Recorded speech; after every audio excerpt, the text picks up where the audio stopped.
Hello guys. Film की शुरुआत में हमें एलेक्स नाम की एक फीमेल को दिखाते हैं जिसके पति के मर जाने के बाद उसके घर चलाने के लिए वो मूर्तियां बनाती है और उसकी एक बच्ची भी है। अब हमें सुकी नाम की एक फीमेल को दिखाते हैं जिसकी 6 बेटियां हैं और इसी कारण उसके पति ने उसे छोड़ दिया है और वो भी अपने घर चलाने के लिए एक न्यूज़पेपर कंपनी में काम करती है जिससे क्लेयर और उसकी पत्नी फेरिशिया, जो कि काफ़ी धार्मिक लोग हैं, दोनों मिलकर चलाते हैं। दूसरी तरफ हम म्यूजिक टीचर जेन को देखते हैं जो बच्चों को म्यूजिक सिखा रही होती है। दरअसल उसका भी यहाँ डिवोर्स हो गया है पर जेन की कोई संतान नहीं है। अब म्यूजिक स्कूल में फेरिशिया एक भाषण देने जा रही थी और वहाँ बच्चे म्यूजिक बजा रहे थे, जिसके बाद स्कूल का टीचर भाषण देने जा रहा होता है कि तभी मौसम बदल जाता है और तेज बारिश शुरू हो जाती है, इसीलिए सब अपने घर चले जाते हैं। अब जेन और सुकी एलेक्स के घर पर आती हैं क्योंकि वो तीनों दोस्त हैं।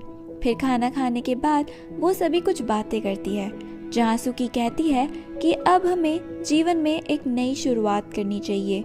हम कब तक अपना जीवन अकेले गुजारेंगे, इसलिए हमें दूसरी शादी कर लेनी चाहिए, जिस पर वो दोनों भी मान जाती हैं। अब सुकी एलेक्स को बताती है कि सुबह एक आदमी आया था जिसने लिनोक्स मैंशन खरीदा है।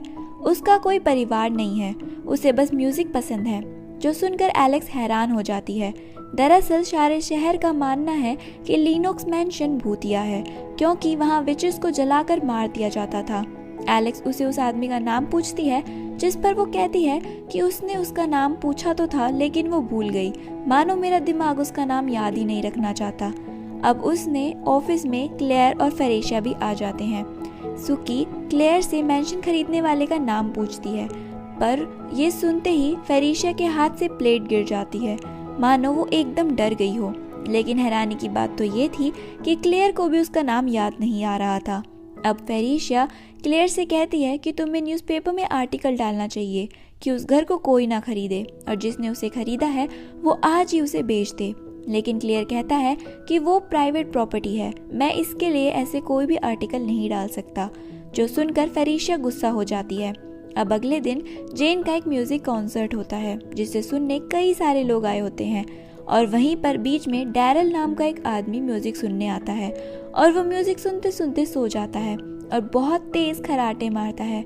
सभी उसकी तरफ देखने लग जाते हैं और जैसे ही कॉन्सर्ट खत्म होता है डैरल इतनी जोर जोर से तालियां बजाता है मानो सिर्फ उसी ने ही पूरा कॉन्सर्ट सुना हो, जो देखकर जेन और बाकी हंसने लगते हैं।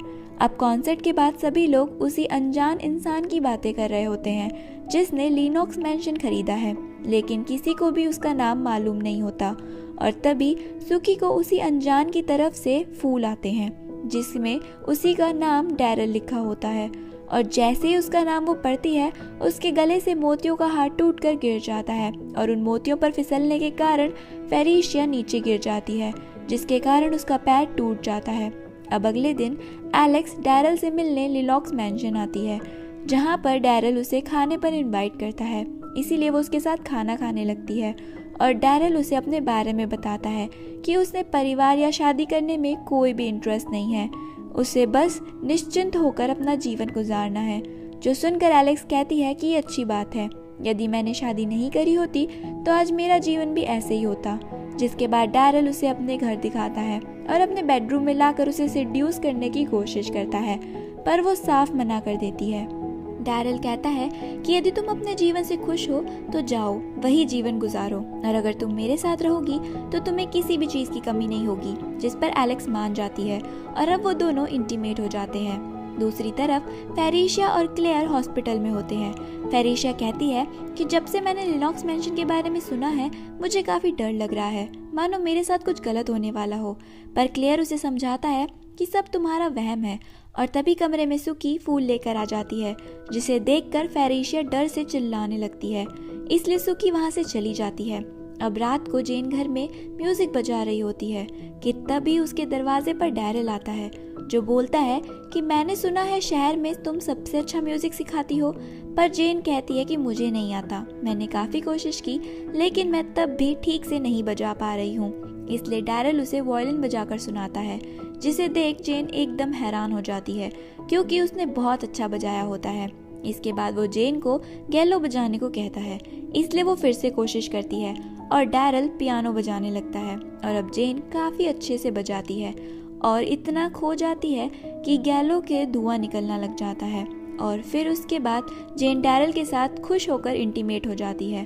फिर अगले सीन में एलेक्स सुकी को डैरल के घर पर लेकर आती है जहां जेन पहले से ही मौजूद होती है, जिसे देख वो दोनों हैरान हो जाती हैं। और तभी वहां डैरल आता है जो एलेक्स और जेन पर ध्यान न देते हुए सुकी से बात करने लगता है, जो देख वो दोनों हैरान हो जाती हैं। जिसके बाद वो सभी मैंशन के पीछे टेनिस खेलने लगती हैं और जब बॉल सुकी के पास आती है तो वो उसे रुकने को कहती है और वो बॉल वहीं रुक जाती है, जो देख के सब एकदम हैरान हो जाते हैं, यानी कि उसके अंदर भी कोई पावर ज़रूर है। और अब डैरल बॉल को मारकर आकाश में फेंक देता है जिससे बारिश होने लगती है, यानी कि वो भी कोई नॉर्मल इंसान नहीं है। अब सभी मैंशन के स्विमिंग पूल में होते हैं जहां डैरल सुकी के करीब आने की कोशिश करता है, जिस पर वो मान जाती है। फिर अगले दिन वो मैंशन में पार्टी रखते हैं जहां सुकी और एलेक्स के बच्चे भी आए होते हैं। यहाँ पर जेन एक ट्रॉली पर बैठ जाती है और डैरल उसे मजाक में धक्का दे देता है और जैसे ही वो स्विमिंग पूल में गिरने वाली होती है वो झूमर से जाके लटक जाती है। तभी वहाँ पर एलेक्स और सुकी भी आते हैं और तभी अचानक वो हवा में उड़ने लगते हैं, जिसे देख जेन भी उड़ना शुरू कर देती है। यानी वो तीनों भी नॉर्मल इंसान नहीं बल्कि विचेस हैं जिन्हें अपनी पावर के बारे में नहीं पता। अब कुछ समय बाद डैरल तीनों का वीडियो बनाता है। उसने पूछता है कि तुम लोगों को किस चीज़ से डर लगता है, जिस पर सुकी कहती है कि उसे किसी भी चीज़ के दर्द होने से डर लगता है, एलेक्स को स्नेक से और जेन को एज बढ़ने से। फिर अगले दिन फेरिशिया क्लेयर के साथ चर्च में होती है और तभी अचानक वो अजीब अजीब बातें करने लगती है कि शहर के बहुत बड़े बड़े लोग अब खतरे में हैं और किसी को भी उसकी बात पर विश्वास नहीं होता। अब सुकी क्लेयर से मिलने आती है और उसे न्यूज़पेपर दिखाकर कहती है कि आपने लिनॉक्स मैंशन के बारे में आर्टिकल क्यों डाला, जिस पर क्लेयर कहता है कि मेरी पत्नी ने ये आर्टिकल डालने को कहा था और अब उसकी हालत ख़राब है और मैं उसके लिए इतना तो कर ही सकता हूँ और उसने तुम्हें भी नौकरी से निकाल देने को कहा है। ये सुनकर सुकी गुस्सा हो जाती है। अब एलेक्स, जेन और सुकी सभी डैरल के मैंशन में मिलने आते हैं जहाँ पर सुकी उन्हें फेरिशिया के बारे में बताती है, जिस पर सभी कहते हैं कि वो मर जाए तभी अच्छा है, जिस पर डैरल उन्हें चेरी खाने को कहता है। दूसरी तरफ फेरिशिया क्लेयर से कहती है कि उस शैतान ने तीनों लड़कियों को अपने शिकार बना लिया है और वो उनके जरिए अपने बच्चों को जन्म देना चाहता है ताकि वो दुनिया पर राज कर सके। अब ये सब क्लेयर को बकवास लग रही होती है। तभी फेरिशिया को बहुत सारे चेरी सीड्स की वॉमिटिंग होती है और वो बहुत ज़्यादा तकलीफ में आ जाती है और ये क्लेयर देख नहीं पाता, इसलिए वो उसको दर्द को ख़त्म करने के लिए मार देता है। अब अगले दिन पुलिस आकर उसे पकड़ लेती है और वहीं एलेक्स, जेन और सुकी तीनों घर के बाहर ही होती हैं, जिन्हें इस बात से काफ़ी हैरानी होती है।